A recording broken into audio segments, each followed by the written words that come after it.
আমি এখন মিষ্টি আলু দিয়ে আর কাঁচা আম দিয়ে একটা টক রান্না করব। গরমের দিনের অনেক মজাদার একটি খাবার, অনেক মুখরোচক প্লাস অনেক হেলদি একটা খাবার।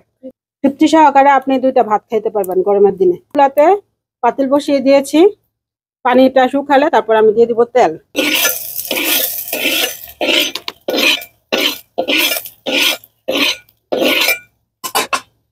পানিটা শুকিয়ে গিয়েছে, এখন আমি দিয়ে দিচ্ছি পরিমাণ মতো তেল। দিয়ে দিচ্ছি আমি পেঁয়াজ। এটা টক, সেজন্য এত পেঁয়াজের দরকার নেই, অল্প পেঁয়াজ দিলেই চলে।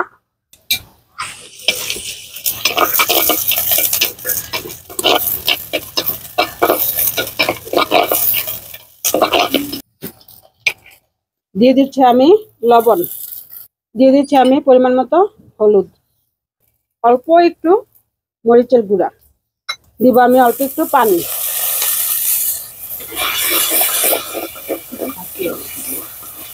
আর দিয়ে দিচ্ছি আমি এটার মধ্যে চাপিলা মাছ।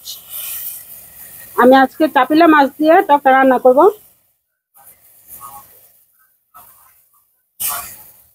টক জাতীয় খাবারগুলা আমার অনেক পছন্দ, আমি অনেক পছন্দ করে খাই জাতীয় তরকারিগুলো আর কি। তো আমার কাছে টক জাতীয় তরকারিগুলো আসলে চাপিলা মাছ দিয়ে রান্না করলে ভালো লাগে। আমি মাছটা একটু কষিয়ে নিচ্ছি মশলার মধ্যে। মশলাও কষানো হয়ে যাবে, আমার মাছটাও কষানো হয়ে যাবে। মাছটা কষানো হয়ে গেলে আমি এটা মাছগুলো উঠিয়ে নিব। আমার মাছগুলো কষানো কমপ্লিট, তো আমি মাছগুলো এখন উঠিয়ে নিচ্ছি।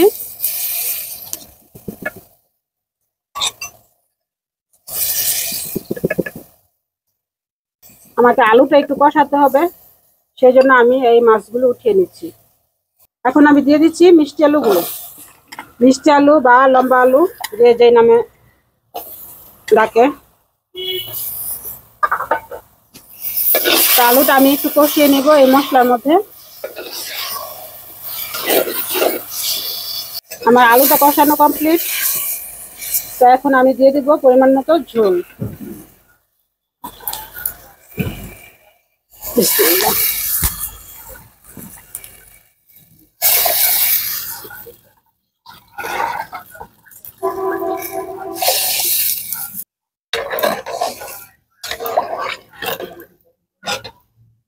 এখন আলুটা যখন সিদ্ধ হয়ে আসবে আর ঝোলটাও জালে আসবে, তখন আমি আলুটা একটু আধা ভাঙা করে দিব। আধা ভাঙা করে দিয়ে তারপর আমি মাছটা দিব আর আম দিব এটার সাথে। গরমে ভালো লাগে না কাজ করতে, কাজে মন বসে না। আলুগুলি আমি এইখানে সিদ্ধ করে নিচ্ছি। সিদ্ধ হয়ে গেলে ডাল ঘুটনি দিয়ে একটু আধা ভাঙা করে দিব। আধা ভাঙা করে তারপর আমি এটার মধ্যে মাছ দিব আর আম দিয়ে দিব। যে ডাল ঘুটনিটা দিয়ে আমি আলুগুলো আধা ভাঙা করে দিব। আধা ভাঙা করে দিলে কি হবে, এই যে ঝোলটা একটু ভারী ভারী হবে, তারপর খেতেও ভালো লাগবে।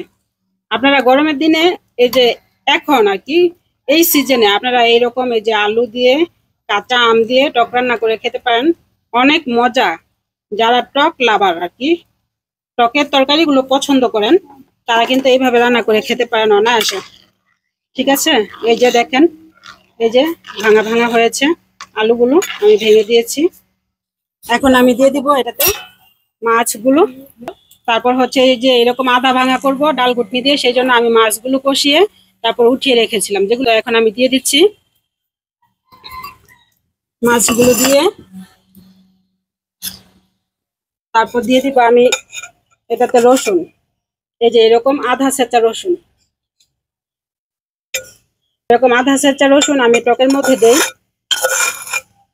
টকটা অনেকটা হয়ে আসলে, প্রায় 60-70% হয়ে আসলে আমি এইরকম আধা ছেঁচা রসুন গুলো দিয়ে দিই। একটা রসুনের ফ্লেভার আসে টকের মধ্যে, আমার খেতে খুব ভালো লাগে, এটা আমি অনেক পছন্দ করি। আর এই যে কাঁচামরিচ দিয়ে দিয়েছি সাথে। এখন দিয়ে দিব আমি আম, কাঁচা আম। এটা গাছের একদম টাটকা কাঁচা আম। তো টক হচ্ছে, আমটা হচ্ছে আপনারা যে যেরকম টক পছন্দ করেন সেই অনুযায়ী দিবেন। তো আমি আবার একটু টক তরকারিগুলো একটু টকটকি পছন্দ করি, তো সেই জন্য আমি একটু পরিমাণটা বাড়িয়ে দিয়েছি। আর এখন আমি এটা নামিয়ে ফেলবো। তো নামানোর আগ মুহূর্তে আমি দিয়ে দিচ্ছি এই যে এটা হচ্ছে আমাদের এইদিকে বলে খাদাই হজ, আর এমনিতে এটাকে রাঁধুনি বলা হয়। এই রাঁধুনি মশলাটা আমার শ্বশুরবাড়ির এলাকাতে টকের সাথে ছোট মাছের সাথে খেয়ে থাকে। এইভাবে।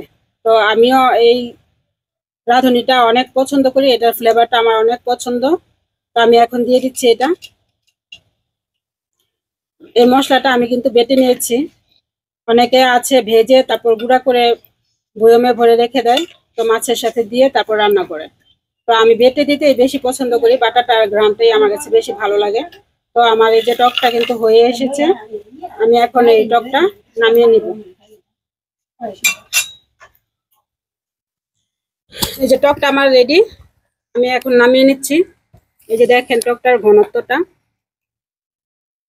এই যে এরকম ঝোলটা মাখা মাখা হয়েছে, কারণ আমি আলুগুলোকে একটু ভেঙে দিয়েছি, সেজন্য ঝোলটা মাখা মাখা হয়েছে। কালারটাও দেখেন কত সুন্দর এসছে।